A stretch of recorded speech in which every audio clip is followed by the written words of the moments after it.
Spain के लिए अब बहुत हो गया है। वो पिछले 4 सालों से पुतिन की सेनाओं को यूक्रेन में तबाही मचाने की कोशिश करते देख रहा है और उसने पूरे युद्ध के दौरान यूक्रेन का समर्थन किया है। अब स्पेन ने एक करारा झटका दिया है। स्पेन ने अपने नए सहायता पैकेज से यूक्रेन को रूसी हवाई खतरे से निपटने और जवाबी हमलों के लिए जरूरी सहायता दी। पुतिन अब पूरी तरह बेबस हो गए हैं और इसका कारण ये है कि स्पेन यूक्रेन को वही दे रहा है जिसकी उसे ज़रूरत है।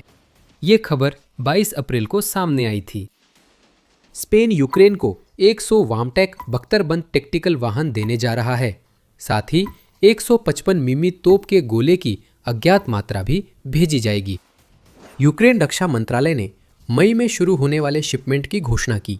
यह प्रेस विज्ञप्ति यूक्रेन के रक्षा मंत्री मिखाइलो फेडोरोव और उनकी स्पेनी समकक्ष रक्षा मंत्री मार्गरीटा रोब्लेस की बैठक के बाद जारी हुई।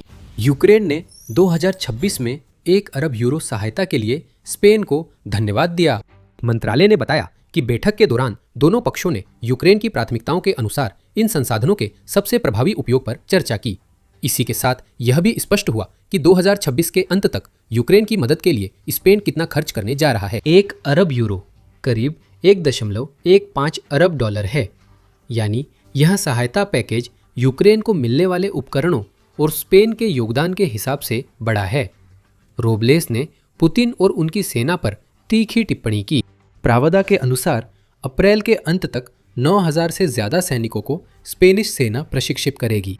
उन्होंने पुतिन को लेकर भी एक बहुत ही तीखा संदेश दिया कि स्पेन इन कदमों के जरिए क्या कर रहा है। यह सहयोग हमारे देश के लोकतांत्रिक मूल्यों, स्वतंत्रता और न्यायपूर्ण और स्थायी शांति की रक्षा के प्रति प्रतिबद्धता दिखाता है। मतलब पुतिन, तुमने बहुत समय तक अपनी किस्मत आजमाई है और अब यूक्रेन से बाहर निकलने का समय आ गया है। अब पुतिन के लिए मामला गंभीर हो जाता है। स्पेन मई से जो हथियार देगा वे सिर्फ उसके भंडार के बचे खुचे सामान नहीं हैं। ये वे हथियार और वाहन हैं जिनकी यूक्रेन को बहुत खास खतरों का जवाब देने के लिए जरूरत है। यानी इन्हें यूक्रेन के लिए बहुत सोच समझकर चुना और तैयार किया गया है। वामटैक के बारे में विस्तार से बताते समय सब स्पष्ट होगा, लेकिन अभी हम उस युद्ध के पहलू का संकेत देते हैं जिसमें यह वाहन सबसे ज्यादा असर दिखाएगा। फेडोरोव और रोबल्स की मुलाकात से पहले स्पेन ने यूक्रेन को एक और खेप भेजी थी। 30 तारीख को खबर आई कि स्पेन ने 5 पैट्रियट PAC 2 इंटरसेप्टर मिसाइलें भेजी हैं, जिनकी कीमत 3 से 4 मिलियन डॉलर है। यह ट्रांसफर उस वक्त हुआ जब यूक्रेन पैट्रियट मिसाइलों की आपूर्ति में रुकावट झेल रहा था, जो ऑपरेशन एपिक फ्यूरी से बढ़ी मांग के कारण थी। स्पेन ने अपनी आर्टिलरी यूनिट से मिसाइल ट्रांसफर कर यूक्रेन को अस्थायी एयर डिफेंस दिया। स्पेन ने 100 वामटैक वाहनों से यूक्रेन के एयर डिफेंस नेटवर्क को मजबूत किया। वामटैक को सिर्फ एक बख्तरबंद टैक्टिकल वाहन कहना वास्तव में इस उपकरण की क्षमताओं के साथ पूरा न्याय नहीं करता। लेकिन ये समझने के लिए कि ऐसा क्यों है, हमें एक और उपकरण के बारे में जानना होगा जिसका इस्तेमाल यूक्रेन अपनी हवाई सुरक्षा के लिए कर रहा है। यूके में बना रैपिड रेंजर यूक्रेन युद्ध में अहम भूमिका निभा रहा है। ये प्लेटफॉर्म, जो मोबाइल, स्वचालित है और ड्रोन जैसी हवाई खतरों को बेहद करीब से खत्म करने के लिए डिजाइन किया गया है। जहां भी इसे तैनात किया जाता है वहां ये पूरे 360 डिग्री की स्थितिजन्य जागरूकता देता है।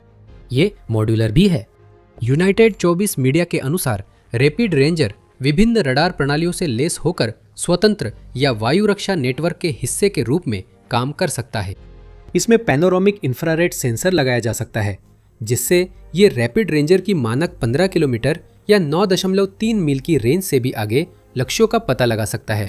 रैपिड रेंजर लक्ष्यों को मार्टलेट, लाइट वेट मल्टी रोल मिसाइलें यानी LMM से भी नष्ट करता है। यह मिसाइल 7 किलोमीटर या 4.3 मील तक की दूरी पर आने वाले खतरे को निशाना बना सकती है और यह सीधे निशाने पर वार करने के लिए इंफ्रारेड और लेजर गाइडेंस का संयोजन इस्तेमाल करती है। ये तब भी लागू होता है जब लक्ष्य की थर्मल सिग्नेचर कम हो, जैसा रूस के लंबी दूरी स्ट्राइक ड्रोन में होता है। यूक्रेन के पास कई मिसाइलें हैं। उसे अक्टूबर में तय समय से लगभग 6 महीने पहले सैकड़ों मिसाइलें मिल गई थी और आने वाले महीनों में उसे यूके से सैकड़ों और मिसाइलें मिलने की संभावना है। ये सब तो बढ़िया है, आप सोच रहे होंगे, लेकिन इसका वामटैक से क्या लेना देना है? यूनाइटेड 24 मीडिया की रिपोर्ट की एक पंक्ति सब स्पष्ट कर देती है। रिपोर्ट के अनुसार यूक्रेनी सेवा में रैपिड रेंजर यूनिट्स को स्पेन के URO वामटेक टैक्टिकल वाहनों पर लगाया जाता है, जो 135 किमी/घंटा की रफ्तार से दूर तक जल्दी अपनी स्थिति बदल सकते हैं। और इसी तरह सब कुछ समझ में आता है।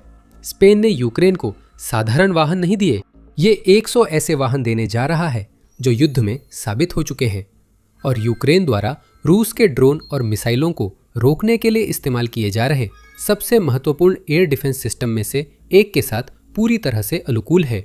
यूके एयर डिफेंस और मिसाइलें देता है और स्पेन वे मिसाइलें देता है जो उस एयर डिफेंस सिस्टम को पुतिन के हवाई हमलों के अभियान के खिलाफ बेहद ताकतवर बना देती है। ये दोहरा प्रहार है, पुतिन को पहले ही समझ लेना चाहिए था। यही सहयोग और सिस्टम इंटीग्रेशन है जिसकी हमें उन 2 नाटो साझेदारों से उम्मीद है जो यूक्रेन को पुतिन की तानाशाही के खिलाफ मदद करना चाहते हैं। आइए एक पल के लिए वामटेक पर करीब से नजर डालते हैं। यूनाइटेड किंगडम निश्चित रूप से यह समझता है कि स्पेन का वाहन कितना मूल्यवान है। अगस्त 2025 में आर्मी रिकॉग्निशन ने बताया कि यूनाइटेड किंगडम ने जुलाई 2024 में स्पेन से और वामटेक खरीदने की योजना घोषित की थी। क्यों? ताकि वे उन पर rapid ranger air defence systems लगा सके, जैसे हम यूक्रेन में देख रहे हैं। वामटेक इस काम के लिए उपयुक्त 4x4 वाहन है जो अमेरिकी हुमवी जैसा है और विभिन्न जमीन पर बेहतर गतिशीलता के लिए डिजाइन किया गया है। हालांकि इसे 90 के दशक के अंत में पेश किया गया था, वामटेक में वर्षों के दौरान कई अपडेट किए गए हैं जो इसकी मॉड्यूलरिटी के स्तर को दर्शाता है, जिससे उपयोगकर्ता वाहन को अपनी जरूरत के हिसाब से बदल सकता है। कभी सैनिकों के परिवहन, विशेष अभियानों और टोही के लिए बना वाहन अब वायु रक्षा दैत्य बन गया है, जिसमें ऐसे सिस्टम्स हैं जो LMM या हाई वेलोसिटी मिसाइल्स HVM दाग सकते हैं। और वामटेक का इस्तेमाल सिर्फ वायु रक्षा के लिए ही नहीं होता, यह वाहन हथियारों के मामले में बेहद बहुमुखी है। रैपिड रेंजर और इसी तरह के वायु रक्षा सिस्टम्स के अलावा वामटेक में 7.62 मिमी मशीन गन, 40 मिमी ग्रेनेड लॉन्चर, 81 मिमी मोर्टार या 106 मिमी रिकॉइललेस राइफल भी लगाई जा सकती है। यूक्रेन इसमें एंटी टैंक गाइडेड मिसाइलें जोड़कर इसे बेहद मोबाइल टैंक किलर बना सकता है, जो रूसी बख्तरबंद दानवों को चकमा देते हुए शक्तिशाली विस्फोटक से नष्ट कर सकता है। मोबिलिटी की बात करें तो हमने पहले ही बताया है कि वामटेक अधिकतम 135 किलोमीटर प्रति घंटा की रफ्तार पकड़ सकता है, जो लगभग 84 मील प्रति घंटा है। ये बख्तरबंद वाहन तेज है और इसका गैस टैंक 600 किलोमीटर या 372 मील की रेंज देता है, जो वायु रक्षा के लिए अहम है।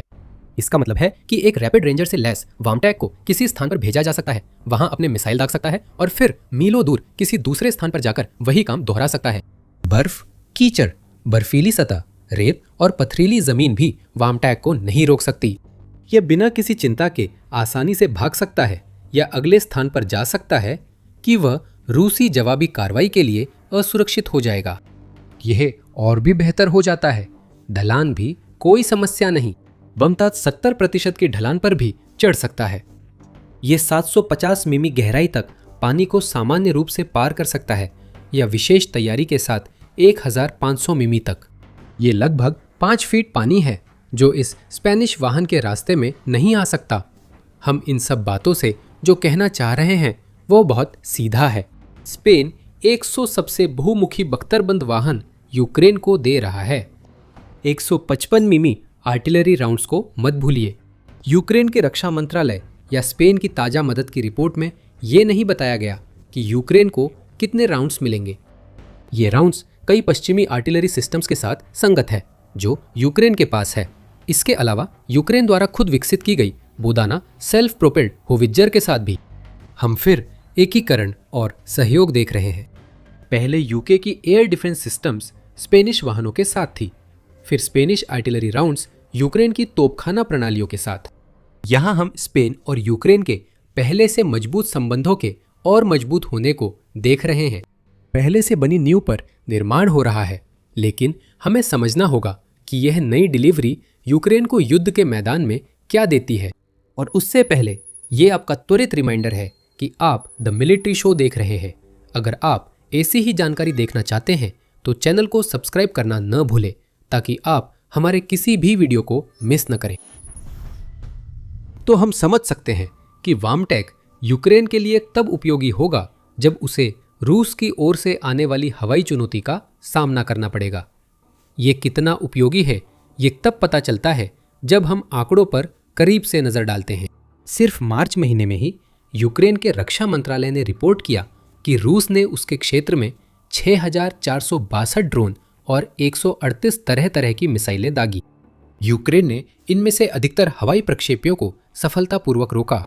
5,833 ड्रोन और 102 मिसाइलें यूक्रेन की फायर और इलेक्ट्रॉनिक वॉरफेयर सिस्टम की वजह से गिरा दी गई। मार्च में रूस के सभी हमलों में 24 मार्च का हमला सबसे भयानक था। उस दिन यूक्रेन के आसमान पर भारी मात्रा में 948 ड्रोन और 34 मिसाइलें छा गई थी। मार्च सिर्फ एक बार की घटना नहीं थी। यूक्रेन पर हमले के दौरान हमने देखा है कि रूस ने अपने ड्रोन और मिसाइल हमलों को बेहद ज्यादा बढ़ा दिया है। 2025 वह समय था जब पुतिन का हवाई अभियान बुरे से कुछ वाकई भयानक में बदल गया यूक्रेन के लिए। 2025 के पहले 6 महीनों के दौरान रूस के हवाई हमलों में इस्तेमाल होने वाले प्रक्षेपास्त्रों की संख्या धीरे धीरे औसतन 50 से 100 के बीच से बढ़कर लगभग 200 के करीब पहुंच गई। फिर गर्मी का मौसम आया और ड्रोन और मिसाइल अभियान और भी ज्यादा खराब हो गया। जून में कुछ हमलों में प्रक्षेपास्त्रों की संख्या 500 तक पहुंची। जुलाई से रूस ने 600 से अधिक ड्रोन और कुछ हमलों में 700 से ज्यादा प्रक्षेपास्त्र का इस्तेमाल करते हुए कई हमले किए। रूस अपना हवाई अभियान बढ़ा रहा है। यह पहले से कहीं अधिक शाहिद टाइप ड्रोन और डिकॉय बनाकर अपने बड़े ड्रोन झुंडों को मिसाइलों संग मिलाकर यूक्रेन की वायु रक्षा पर भारी दबाव डालने की कोशिश कर रहा है। वामटाक्स के साथ वायु रक्षा प्रणाली यहाँ बहुत महत्वपूर्ण हो जाती है। इन वाहनों द्वारा यूक्रेन को दी गई गतिशीलता और मारक क्षमता का संयोजन देश को अपनी वायु रक्षा नेटवर्क को मजबूत करने की अनुमति देता है, ऐसे समय में जब पुतिन हवाई हमलों पर निर्भर नजर आ रहे हैं, ताकि यूक्रेन के पिछले इलाकों को कमजोर किया जा सके और रूस युद्ध के मैदान पर हुए नुकसान का फायदा उठा सके। यह साधारण युद्धकालीन गणित है। जितने कम ड्रोन और मिसाइलें यूक्रेन के शहरों, बुनियादी ढांचे और पिछले इलाकों की रसद व्यवस्था को निशाना बनाती है, उतनी ही मजबूत रक्षा यूक्रेन रूस के जमीनी हमलों के खिलाफ कर सकता है। यूक्रेन की वायु रक्षा इस नए वामटेक्स बेट से पहले भी कमजोर नहीं थी। जैसा कि centre for European policy analysis या सेपा ने 13 अप्रैल के एक लेख में बताया, यूक्रेन की वायु रक्षा पहले से ही विश्व स्तरीय है और यह और बेहतर होती जा रही है। इंटरसेप्टर ड्रोन की शुरुआत से यूक्रेन की रूस के शाहिद टाइप हमलों से निपटने की क्षमता बढ़ी है। रूस के FPV ड्रोन और मानव रहित वाहनों पर भी असर पड़ा है। यूक्रेन ने मार्च में इन हथियारों से 33,000 लक्ष्यों को गिराने का दावा किया। सिपा का कहना है कि यूक्रेन की इंटरसेप्शन दर बेहतर हो रही है। 2025 की शरद ऋतु में कुछ महीनों में रूस के 19% तक ड्रोन अपने लक्ष्यों तक पहुंच गए। मार्च तक ये औसतन 8% रह गई थी। यूक्रेन का लक्ष्य है कि वह बहुस्तरीय वायु रक्षा प्रणाली बनाकर रूस के कम से कम 95% ड्रोन और मिसाइलों को रास्ते में रोक दे। रैपिड रेंजर वायु रक्षा प्रणाली से लैस वेमटेक इस रणनीति में पूरी तरह फिट है। यह कम दूरी का ड्रोन मारक हथियार रूसी ड्रोन को मार सकता है, जो इंटरसेप्टर और यूक्रेन की अन्य सुरक्षा से बच जाते हैं। मकसद यूक्रेन के लिए जितने ज्यादा विकल्प हो सके उतने रखना है। यूक्रेन अपने 100 नए वेमटेक को कई हथियारों से लैस कर सकता है, जिससे ये जमीनी अभियानों में उपयोगी बनते हैं और रक्षा से आगे कई अवसर मिलते हैं। जमीनी अभियान में स्पेन से यूक्रेन को मिले तोप के गोले उपयोगी होते हैं। वो गोला बारूद यूक्रेन की 2 तरह से मदद करता है। उसकी किल जोन रक्षा रणनीति को मजबूत करता है और उसे अपनी जवाबी आक्रमण करने में मदद करता है। यूक्रेन की किल जोन रणनीति पर इस चैनल पर पहले ही काफी कहा गया है। मीलों तक फैली हुई किल जोन जमीन पर आधारित रक्षा, जैसे कि कांटेदार तार, बारूदी सुरंगें और टैंक रोधी खाइयों को जोड़ती हैं। साथ ही सैकड़ों की संख्या में उड़ते FPV ड्रोन की लगातार धमकी बनी रहती है, जो किसी भी रूसी सैनिक को ढूंढते हैं जो इतना मूर्ख हो कि किल जोन में भटक आए। स्वाभाविक है, एक समझदार रूसी कमांडर, और ऐसा लगता है कि युद्ध में अब ऐसे बहुत कम बचे हैं, अपने सैनिकों को आदेश देगा कि वे इन किल जोन से जितना हो सके बचे। यूक्रेन यही चाहता है। उसने जमीन पर जो कई रक्षा व्यवस्थाएं लगाई हैं, वे रूसी सैनिकों को खास रास्तों में धकेलने के लिए है जो उन्हें खुले इलाकों और घात लगाने वाली जगहों तक ले जाती है। आगे क्या होता है?